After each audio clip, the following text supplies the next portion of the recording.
नमस्कार साथियों। तो साथियों आज जो है मैथ का बेसिक क्लास का पार्ट थर्ड कौन सा पार्ट थर्ड, यानी कि 2 क्लास इससे पहले पढ़ चुकी हैं और तीसरी कल पढ़ती कि कल जो है थोड़ी टेक्निकल दिक्कत की वजह से क्लास मिस हो गई और नहीं आ पाई। और कल मैंने एक वीडियो डाली थी, उसमें मैंने बताया था कि क्या प्रॉब्लम हुई थी। अच्छा, और यहाँ पे जो है कुछ बवाल हो रहा है, उसकी वजह से भी थोड़ा दिक्कत हो रही है, ठीक है, यूपी में। तो हम बात करते हैं अपने, तो थोड़ा आज अगर आप इस वीडियो पे आ चुके हैं तो 10 मिनट के लिए थोड़ा मुश्किल से 5 मिनट में मैं इसको आपको बता दूंगा, ठीक है। जो मोटिवेशनल स्पीच होती हैं तो लोग उसमें बहुत ज़्यादा भौकाल के साथ आपके सामने पेश आते हैं कि ये कर देंगे, आसमान को धरती को एक में मिला के ये कर देंगे, वो कर देंगे। ये सब नहीं, ये सिंपल वे में एक दोहे के माध्यम से आपको मैं कुछ बताना चाहता हूँ। जो लोग बिल्कुल इस चीज़ को इससे आघात हो चुके हैं कि उनका कुछ नहीं हो सकता है और वो बेबस होकर उसमें लगे हुए हैं, तो उनके लिए ये चीज़ एक है कि दोहे के माध्यम से ज़्यादा समय वेस्ट ना हो तो हम इसको स्टार्ट करते हैं। तो यहाँ पे मैंने एक दोहा लिखा हुआ है, आप हिंदी पढ़ते होंगे तो उसमें दोहे होते हैं, जो चौपाई उपाई होती है उसमें मात्राएं पूछ लेता है हिंदी में, तो उसी से हमने उठाया है। यहाँ पे लिखा हुआ है कि करत करत अभ्यास के जड़मत होत सुजान, ठीक है। मतलब कहने का मतलब यह है कि आप कोई भी कार्य, ठीक है, कोई कार्य को अगर बहुत अधिक बार करते हैं ना तो क्या होता है कि अभी इसको मैं पूरा एक साथ में पढ़ के इसको जो मैं पूरा एक एग्जाम्पल के यहाँ पे इसका मैंने अर्थ लिख के रखा है। तो लिखा हुआ है, करत करत अभ्यास के जड़मत हो सुजान और रसरी आवत जाते सिल पर करत निशान। मतलब कहने का यह है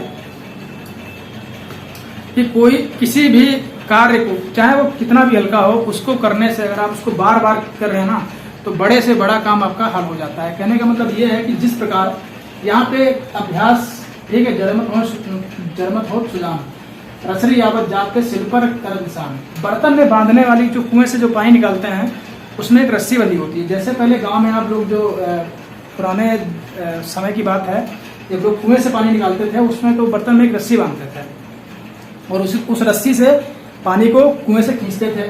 तो क्या होता था, जो कुएं की किनारी होती है ना वो उससे कट जाती थी। तो वही इसमें कहा गया है कि जिस प्रकार कुएं से पानी निकालने वाली बर्तन में बंधी रस्सी कुएं के किनारे लगे पत्थर पर निशान कर जाती है, उसी प्रकार एक मंद बुद्ध व्यक्ति भी बार बार प्रयास करने से सफल होकर ज्ञान प्राप्त कर लेता है। कहने का मतलब ये है, आप इसमें यह समझिए कि जो एक पत्थर होता है, अब आप ये समझिए कि पत्थर की औकात, रस्सी की औकात एक पत्थर के सामने क्या होती है, लेकिन वो भी पत्थर के ऊपर निशान करती है। क्यों?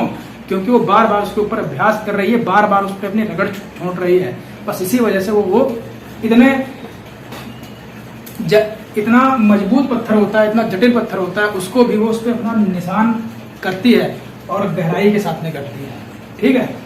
तो यहाँ तक बात समझ में आ चुकी है। जो लोग भाई अपना आत्मविश्वास खो चुके हैं कि यार अब कुछ नहीं हो सकता है, तो उनके लिए ये बेस्ट जो है एग्जाम्पल है।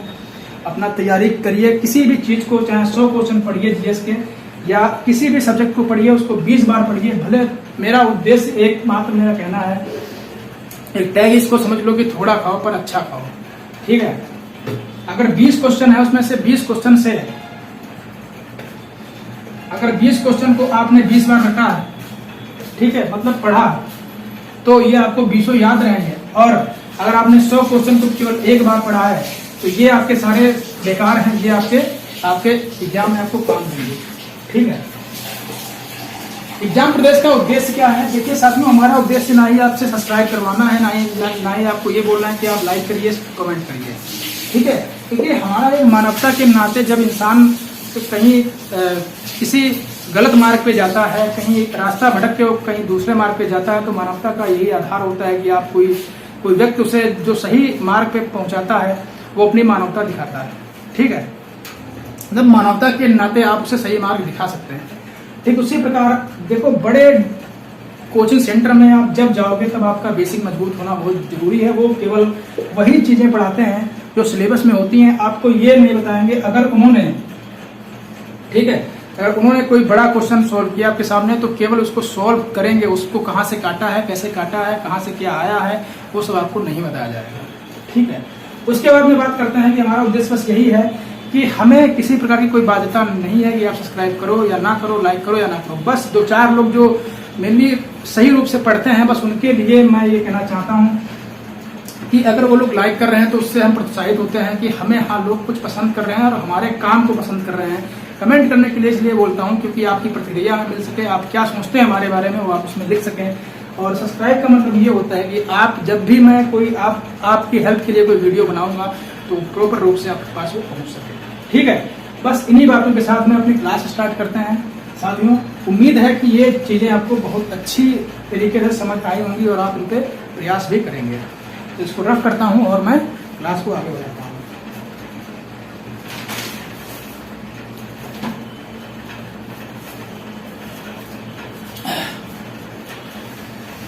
तो साथियों, जैसा कि आपने देखा कि यहाँ पे मैंने किस प्रकार से, ठीक है,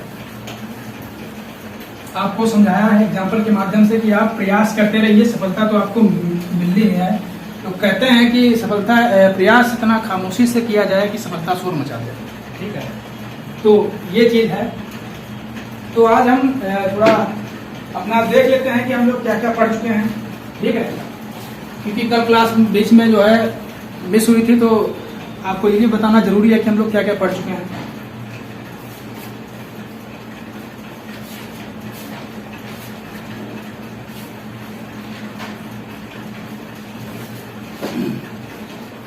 हमें यहाँ तक ज्ञात है कि हम लोग जो है सारी जो है सम विषम, ठीक है। देखिए 30 मिनट की वीडियो में इतना ज्यादा आपको बताना आसान नहीं होता है। ठीक है, हम कोशिश करते हैं कि हम लोग जो है, हम जिस भी भाई ने अगर वीडियो ना देखी हो, पुरानी वीडियो अगर किसी ने ना देखी हो तो वो जाके देख सकता है। हम यहाँ से डायरेक्टली, हमें पता है कि हम वास्तविक संख्या अपनी, हम जो है पूर्णांक हमने पिछली वीडियो में जो है हम पढ़ चुके थे। आज हम पढ़ेंगे वास्तविक संख्याएं। ठीक है, आज हम क्या पढ़ेंगे? वास्तविक संख्याएं। ठीक है, वास्तविक संख्याएं। ठीक है, इनको बोलते हैं रियल नंबर। इनको क्या बोलते हैं? रियल नंबर इनको बोला जाता है। ठीक है, रियल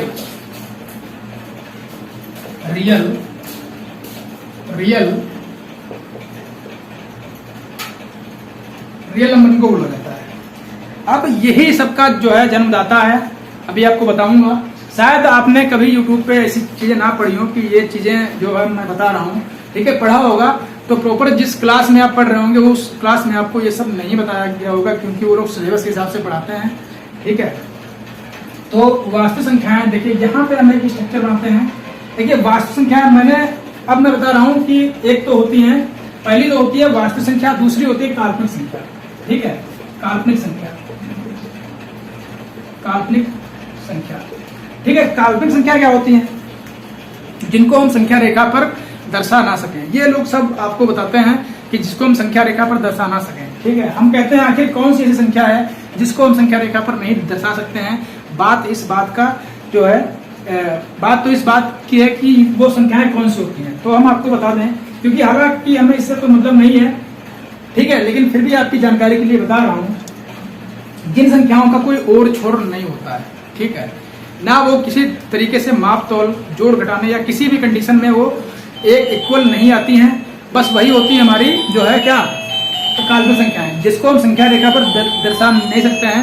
एग्जाम्पल के लिए समझ लो, यहाँ पे हम कहते हैं अगर रूट में -2, ठीक है, रूट में -3, रूट में -4, ऐसी संख्याओं को आप जब सिंप्लीफाई करेंगे तो क्या हो जाएगा?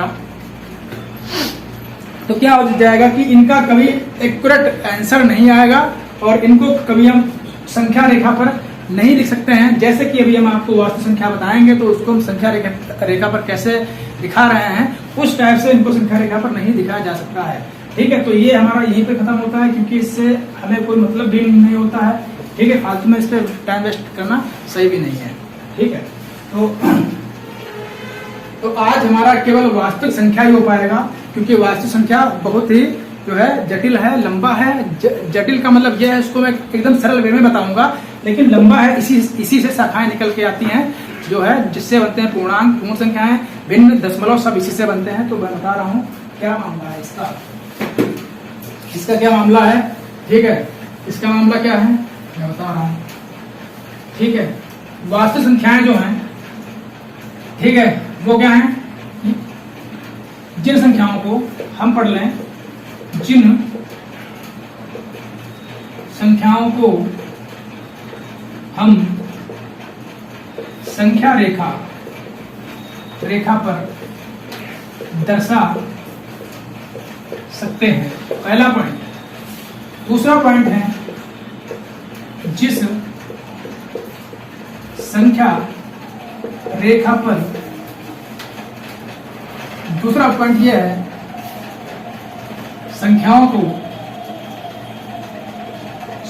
को जिन संख्या रेखा पर दर्शाया जाता है, उसे हम क्या कहते हैं, उसे हम संख्या रेखा कहते हैं, ठीक है। तो संख्या रेखा के माध्यम से संख्याओं को समझना बहुत ही आसान है। देखिए कैसे, अब मैं आपको बता रहा हूं, आप समझिए। ये आप उतारना चाहो तो उतार सकते हो, वीडियो को पुश करके। तो उसके बाद में क्या होता है, ठीक है, उसके बाद में क्या होता है, उसके बाद में अब हम बात करते हैं कि ये देखो एक संख्या रेखा हो गई, ठीक है, संख्या रेखा ये हमारी एक हो गई, ठीक है। इसमें बीच में क्या होता है, मिडल, मतलब बीच के भाग को हम क्या बोलते हैं, मिडल। जहां पे होता है क्या, जीरो, मिडिल में जो होता है जीरो, मतलब बीच में। और इसके इधर साइड में क्या होती है, इधर साइड में होती है पॉजिटिव संख्याएं, जैसे 1 2 3 4 करके अनंत तक ये जाती हैं। इधर से स्टार्ट होती हैं -4 -3 -2 -1, ठीक है। ये आके 1 1 एक साथ में खत्म होते हैं जीरो के बगल में, ठीक है। बाकी ये चली जाती है -5 करके अनंत तक, ठीक है। इस तरीके से ये जाती हैं। और दूसरी बात, अब क्या होता है, अब बात करते हैं, इसी में से निकलती हैं परिमेय संख्याएं, ठीक है। अगर इसको मैं एक बार में आपको पूरा स्ट्रक्चर के साथ समझा दूंगा, पहले मेरा मतलब है मैं इसे आपको खोल के बता दूं, आप लोग इसको नोट कर लीजिए। जब मैं स्ट्रक्चर बताऊंगा तो आप इससे मिलान कर सकते हैं, ठीक है। इसी से हमारी निकलती हैं क्या, इसी से हमारी निकलती है परिमेय संख्याएं, ठीक है। परिमेय संख्याएं कैसे निकलती हैं, हम कहते हैं सभी प्रकार के पूर्णांकों को हम परिमेय संख्या कहते हैं। कैसे, ये जो क्या है, ये तो है ऋणात्मक, ये क्या है, ये ऋणात्मक पूर्णांक है, ठीक है। जो इस साइड वाले हैं ये क्या है, ये ऋणात्मक पूर्णांक है। और ये क्या है, ये जो है ये धनात्मक पूर्णांक है। क्या है, धनात्मक, ये है धनात्मक पूर्णांक, ठीक है। ये क्या है, ये धनात्मक पूर्णांक है। अब पूर्णांक चाहे धनात्मक हो या ऋणात्मक हो, वो सभी पूर्णांक हमारी परिमेय संख्या होती हैं। जैसे अगर हम कह दें, ये परिमेय संख्या कैसी हो जाएगी, तो अगर हम कह दें कि परिमेय संख्या की परिभाषा वो होती है, मैंने आपको लिखाया है कि जो संख्या p बटा q के रूप में लिखी गई हो।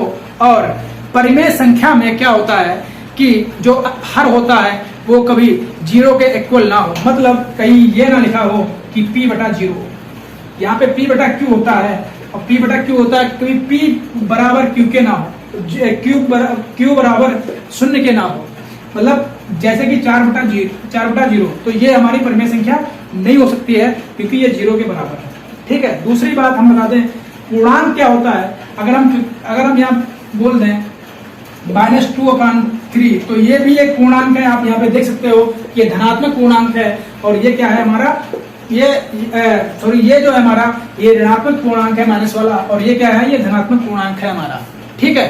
तो देखिए चीजों को बहुत सलीके से बता रहा हूँ आपको, ताकि आपको कभी प्रॉब्लम ना हो। लाइव में कभी बेसिक क्लास अगर आपको देखने की अगर जरूरत इसके बाद पड़ी, इन सब चीजों के लिए तो मेरा पढ़ाना बेकार है, ठीक है। तो ये हो गया यहाँ तक। साथियों बस 1 मिनट 1 सेकेंड के लिए हो सकना। हाँ, तो मैं आ गया हूँ। तो मैं ये बोल रहा था कि जैसे कि तो मैं बोल रहा था ये हमारी क्या हो गई, परिमेय संख्या हो गई, ठीक है। अब इन पूर्णांकों के बीच में कई अनेक परिमेय संख्याएं हो सकती हैं, ठीक है। कैसे, इन पूर्णांकों के बीच में अनंत संख्याएं हो सकती हैं परिमेय। इन पूर्णांकों के बीच में, समस्त पूर्णांकों के बीच में कई अनेक परिमेय संख्याएं हो सकती हैं। वो कैसे हो सकती हैं? जैसे कि हमें 0 और 1 के बीच में क्या निकालना है? हमें संख्या निकालनी है कि अभी 0 और 1 के बीच में ये जो धनात्मक 0 है, धनात्मक 1 है, इसके बीच में कितनी संख्याएं अभी और हैं। तो हम कहेंगे कि हम 0 को और 1 को प्लस करके इसको 2 से हम भाग कर देंगे, क्योंकि हम दो ही संख्या ले रहे हैं। ठीक है, तो इसको हम काटेंगे, यहाँ पे आ जाएगा 1, ये 1/1 क्या आ जाएगा? ये हमारा आ जाएगा परिमेय संख्या। ठीक है, अब ये हमारा दशमलव में भी आ सकता है, जिसको हम क्या बोलेंगे? दशमलव संख्या। कैसे आ जाएगा? देखिए, यहाँ पे अगर 1/2 लिखा हुआ है, इसी हम 1/2 को अगर हम काटेंगे तो यहाँ पे पॉइंट लगाएंगे, फिर यहाँ पे 0 बढ़ाएंगे, फिर 2 से हम इसको काटेंगे और ये 5 बार में जाएगा तो 0.5 क्या हो जाएगा हमारा? ये हमारा आ जाएगा दशमलव में, ये आ जाएगा हमारा दशमलव में, और ये आ जाएगा हमारा भिन्न में। तो ये भी परिमेय संख्या होती है। मैंने कहा था पॉइंट वाले जितनी भी होती हैं परिमेय संख्या होती हैं। क्यों? जब हम यहाँ से पॉइंट हटाएंगे तो 1 बढ़ा के यहाँ पे 0 बढ़ाएंगे, क्योंकि जब पॉइंट हटता है तो उसके आगे 1 0 बढ़ता है पॉइंट के नीचे, और 1 ये जो हमेशा छिपा होता है जब पॉइंट हटाएंगे। ठीक है, इसके आगे कितनी भी संख्या होती, चाहे 2 होती, चाहे 3, जितनी भी होती, कहने का मतलब है पॉइंट के नीचे हम लिखेंगे 1। ठीक है, और उसके आगे जितनी संख्या होंगी उतने हम 0 बढ़ाते हैं। तो ये भी हमारी क्या हो गई? जब ऐसे हो गई तो ये हमारी क्या होगा? एक परिमेय संख्या हो गई। ठीक है, ऐसे ऋणात्मक की बात करते हैं हम साथियों। तो ऋणात्मक में मैं आपको बता दूं, बहुत सलीके से बता रहा हूं, आप इसको नोट कर सकते हैं आराम से, कोई दिक्कत नहीं है। तो यहाँ से ऐसे हम अगर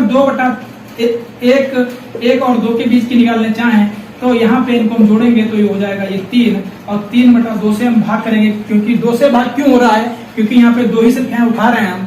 ठीक है, तो जब इसको हम भाग करते हैं तो ये हमारी आ जाती है भिन्न में, और जब हम इसको दशमलव में बदलेंगे तो इसको हम यहाँ पे क्या होगा?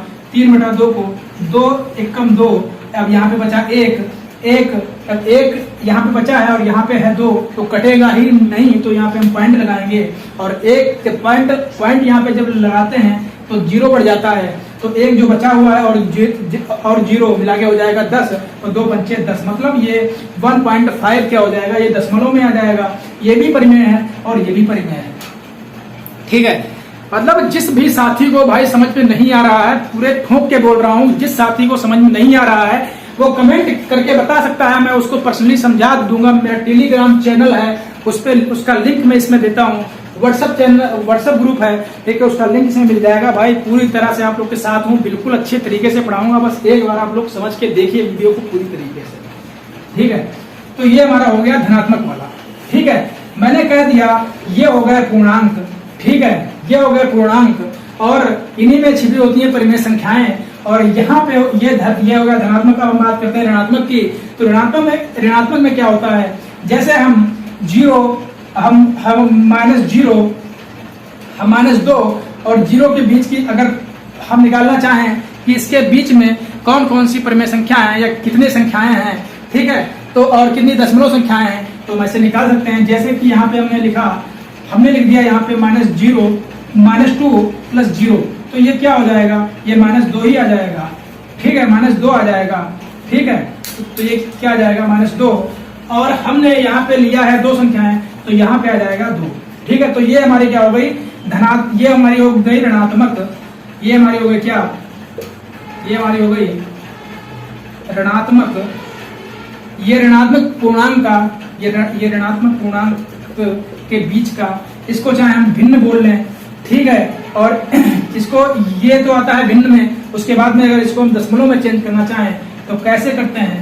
ठीक है, मैं आपको बता रहा हूँ। दशमलव में इसको बदलने के लिए बस हम इसको सिंपली काटते हैं। कैसे काटेंगे? ठीक है, वो मैं आपको बता रहा हूँ। ठीक है, जैसे कि हमने संख्या यहाँ पे उठा लिया, हमने यहाँ पे संख्या उठा लिया, हमने उठा लिया यहाँ पे -4 -3। ठीक है, अब इनको हम जब जोड़ेंगे दोनों को आपस में तो ये हो जाएगी 4 3 7। ठीक है, और ये हालांकि ये ऋणात्मक है तो इसके आगे हम लगाएंगे माइनस। ठीक है, उसके बाद में इसको हम 2 लगा देंगे, तो इसको हम जब काटेंगे तो 2 तिहाई 6 पॉइंट 2 पंचे 10, ये आ जाएगा माइनस का 3.5, ये आ जाएगा दशमलव में, और ये आ जाएगा हमारा किसमें, ये आ जाएगा भिन्न में। ठीक है, ये बात यहाँ तक क्लियर हो गई। बहुत भाई सोच रहे होंगे कि माइनस का 3 आपने उठाया, माइनस का 4 उठाया, तब आप उसको जोड़ के ये तो प्लस का 7 हो जाएगा, आप इसके आगे माइनस क्यों लगा रहे हैं? तो मतलब ये है कि भाई हमें यहाँ पे वो जोड़ नहीं करना है कि जो जोड़ हम उसमें जो है कैलकुलेशन में जोड़ते हैं, यहाँ पे हम धनात्मक उसकी ऋणात्मक संख्याओं की बात कर रहे हैं, तो यहाँ पे जो भी संख्या आएगी वो ऋणात्मक ही आएगी, इसीलिए इसके आगे हमें माइनस लगाना है। ठीक है, तो यहाँ तक बात कर लिया साथियों हम लोगों ने। ठीक है, तो अब हम, ठीक है, तो मैंने यहाँ पे बोला कि 3/5 जो हमारी ये दशमलव में संख्या आई थी माइनस में, तो ये भी क्या है, ये भी एक परिमेय संख्या है। कैसे? ये बटे में जब हम लिखेंगे तो पॉइंट के नीचे 1 लगाएंगे, उसके आगे 0 है, इसको हटा के तो ये माइनस का 35/10 आ जाएगा। ये भी p/q के फॉर्म में है, तो ये भी क्या हो जाएगा, ये भी हमारा परिमेय संख्या हो जाएगा। उसके बाद में हम तो बता रहे हैं कि परिमेय संख्या कहाँ से निकाल सकते हैं। ठीक है, और उसके बाद में और ये माइनस का 7/2, तो ये तो अपने आप में एक परिमेय संख्या है। ठीक है, 2 क्यों लिखते हैं यहाँ पे, क्योंकि हम यहाँ से 2 संख्या उठाते हैं, इसलिए हम उसको हम 2 से भाग कर देते हैं। ठीक है भाई, देखो पढ़ाते समय अगर कहीं पे कोई मिस्टेक हो रही हो, हालांकि जो मैंने रीड किया है, जो मैंने समझा है, जो मैंने पढ़ा है, वो मैं आपको बता रहा हूँ बहुत अच्छी तरीके से। ठीक है, उसके बाद में बात करते हैं, अब हमने यहाँ से हमें प्राप्त हो गई यहाँ से परिमेय संख्याएं। ठीक है, अब यहाँ से क्या हो, इसी वास्तु संख्या से हमें क्या प्राप्त हो गई, परिमेय संख्याएं। ठीक है, अब परिमेय संख्याओं की बात कर लें हम, परिमेय संख्याओं की बात कर लें। परिमेय संख्याएं हमारी इसी जो है वास्तु संख्या से हमारी क्या प्राप्त हो गई, इन संख्याओं से हमें 2 संख्या मिली। एक तो कौन सी मिली, एक तो हमें मिली परिमेय संख्या मिली, सॉरी, एक तो हमें मिल गई परिमेय संख्या। ठीक है, परिमेय संख्या मिल गई, और एक यहीं से निकलती है अपरिमेय संख्या। ठीक है, अपरिमेय संख्या। ठीक है, इन्हीं से निकलती है। इसमें जो है अगर किसी को डाउट हो, अरे सिंपली समझ लो, जो p/q के फॉर्म में वो परिमेय संख्या है, जो p/q के फॉर्म में ना हो परिमेय संख्या नहीं है, जिसका हर 0 हो तो परिमेय संख्या नहीं है। उसके बाद में ये 1, 2, 3, इधर माइनस वाले 2, 3, 4 ये सब परिमेय संख्याएं। कैसे? क्योंकि 1 के नीचे हमेशा 1 छिपा होता है, 2 के नीचे हमें हमेशा 1 छिपा होता है। कभी हम इनको ऐसे रिप्रेजेंट करते हैं 1/1, अगर खाली सिंपल 1 लिखा हुआ है तो हमेशा इसके नीचे 1 होता है, तो ये भी हमारी परिमेय संख्या है। ऐसे माइनस का 1 होता है, इसके नीचे 1 होगा, तो ये भी हमारे दोनों पूर्णांक हैं, तो ये भी हमारी क्या हो जाएगी, परिमेय संख्या हो जाएगी। ठीक है, तो यहाँ तक हम लोगों ने बात को समझ लिया है। अब हम बात करते हैं कि यहाँ से हमें ये चीजें प्राप्त होती हैं। उसके बाद में परिमेय संख्या से ही क्या प्राप्त होता है हमारा, एक तो प्राप्त होता है